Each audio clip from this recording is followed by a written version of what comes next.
ကိုနည်းနည်းမိုးတော့အလင်းရောက်လို့အိယာကထားလိုက်ရင်ဆန္ဒပြုလိုက်ဘယ်လိုဆန္ဒပြုဘဝတုသဗ္ဗမင်္ဂလာ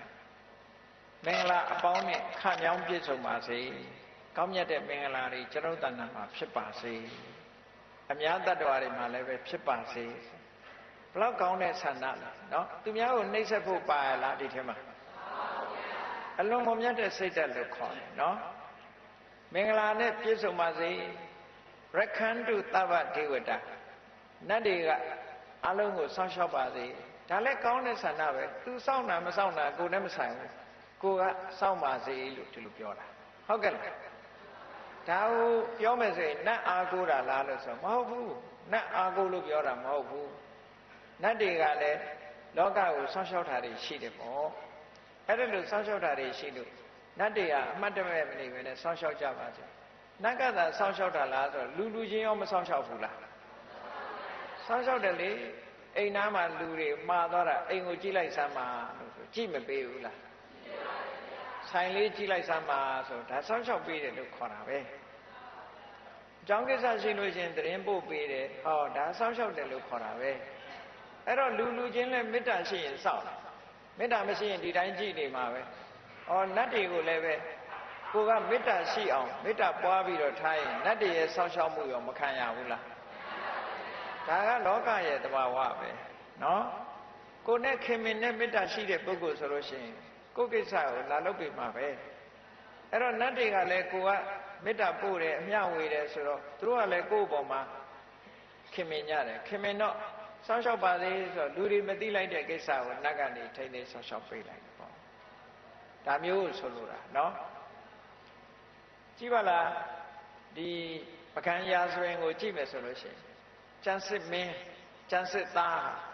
အနောယထာကနေပြီးတော့ဖမ်းဆီးမလို့လိုက်တဲ့အခါမှာသူပြေးတဲ့အခါမှာမြစ်ထဲမှာဖြတ်ပြီးတော့ကူးတဲ့အခါကျတော့တငါလှေတစ်စီးကနေပြီးတော့ဟိုဘက်ကန်းကိုပုတ်ပေးတယ်ဟာအဲ့ဒါဟာနတ်ကကူညီတာတဲ့တကယ်နတ်ကတငါလှေအောင်ဆောင်ပြီးတော့သူ့ကိုကယ်တင်သွားတာနောက်ဆုံးကျတော့နတ်ကမဟာဂီရိနတ်လို့ဆိုတယ်သူနဲ့ဆူတောင်းဘက်အတိတ်ဘဝတော့ကသူနဲ့တူတူဖြစ်ခဲ့တဲ့မိတ်ဆွေသူကနေပြီးတော့ကူညီတယ်လို့ဒီလိုပြောတာအဲ့တော့လောကမှာလည်းတစ်ခါကူညီမှုတွေရှိတယ်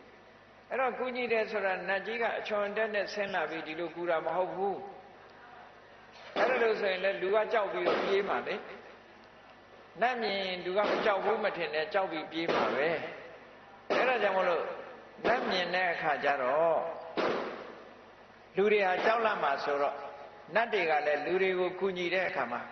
လူတယောက်ယောင်ပဲဆောင်ပြီးတော့ကူညီတာပေါ့ဒီလိုဆိုတာနော်ကိုကနေဘူးထဲမှာရက်ပြီးတော့ကားဆောင်နေတယ်ဘာစကားကမလာနိုင်ဘူးသွားချင်နေတယ်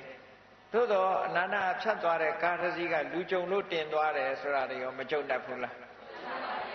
အေးနတ်ကမတယ်ဆိုတာတခါတည်းအဲ့ဒါမျိုးလို့ပြောတာနော်ကိုသွားကျင်တဲ့ကိစ္စတစ်ခုကိုလို့ချင်တာလေးတစ်ခုဟာတခါတလေရှော့ရှော့ရှူရှူနဲ့ကုညီမဲ့လူနဲ့သိသည်ဖြစ်စေမသိသည်ဖြစ်စေကိုကုညီသွားတဲ့လူတွေနဲ့ကြုံတတ်တယ်ကော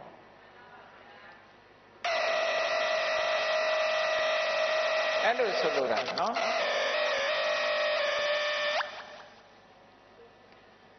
အဲ့ဒါကြောင့်မလို့ရက္ခန္တုသဗ္ဗဒေဝတာနတ်တွေကစောင့်ရှောက်ပါစေကူညီပါစေသဗ္ဗဗုဒ္ဓအနုဘဝေနသရာတုခိပွန်တုတေဘုရားကိုအာယုံပြုပြီးတော့ရလိုက်တဲ့ကုသိုလ်တွေဟာချမ်းသာဒုက္ခကိုပေးနိုင်တယ်ကုသိုလ်ကမှချမ်းသာဒုက္ခကိုပေးနိုင်တယ်ဒါကြောင့်မို့ဘုရားကိုအာယုံပြုတယ်ဘုရားကိုအာယုံပြုလို့ဖြစ်ပေါ်လာတဲ့ကုသိုလ်စိတ်တွေကိုယ်ရင်နဲ့နှလုံးထဲမှာဖြစ်လာတယ်အဲ့ဒီကုသိုလ်တရားတွေကလူတွေရဲ့တဏ္ဍာမှာချမ်းသာဒုက္ခကိုဖြစ်ပေါ်စေတယ်ဒါကကုသိုလ်ကမှချမ်းသာဒုက္ခကိုဖြစ်စေတယ်ဆိုတာဒါအမှန်ပဲကုသိုလ်ဆိုတာအနဝိဇ္ဇဒုက္ခဝိပါကလက္ခဏာအပြစ်ကင်းပြီးတော့ချမ်းသာဒုက္ခကိုဖြစ်စေတတ်တာကုသိုလ်အဲ့ဒါကြောင့်မလို့ကုသိုလ်ကောင်းမှုဆိုတာလောက်ကြဘုရားကိုအာယုံပြုလိုက်လို့ရလာတဲ့ကုသိုလ်တရားကိုအာယုံပြုလိုက်လို့ရလာတဲ့ကုသိုလ်တန်ခါကိုအာယုံပြုလိုက်လို့ရလာတဲ့ကုသိုလ်အဲ့ဒီကုသိုလ်ရဲ့စွမ်းအားကြောင့်ချမ်းသာကြပါစေဒီလိုဆိုတာအဲ့တော့အဲ့ဒါလို့ ဘုရားတရားတန်ခါမနဲ့မိုး